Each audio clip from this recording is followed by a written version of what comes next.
بسم اللہ الرحمن الرحیم۔ السلام علیکم ناظرین، اس ویڈیو میں ہم مجموعہ تعزیرات پاکستان کی دفعہ 276 کے بارے میں جانیں گے۔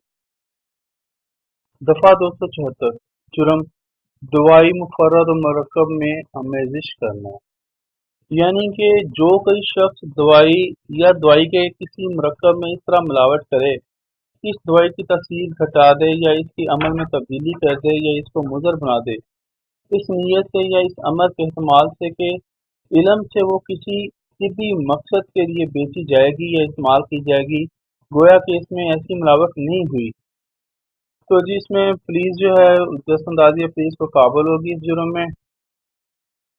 اس میں مجرم کے سمن جاری ہو سکتی، اس میں ضمانت ہو سکتی ہے، اس میں جو راضی نامہ ناقابل ضمانت ہے، عدالت جس کو اختیار حاصل ہے وہ ہے مجسٹر درجہ اول یا دوم، یہ کنزیومر کورٹس ہی ہیں یہ ساری۔ اچھا، اس میں جو سزا ہو سکتی ہے یہ 6 ماہ قید ہے یا جرمانہ جو 3000 روپے تک ہے، یا دونوں سزائیں ہو سکتی ہیں۔ اچھا ناظرین، اب تک کے لیے اتنا ہی، اجازت دیجیے، پھر انشاءاللہ اگلی ویڈیو میں ملیں گے۔ اللہ حافظ۔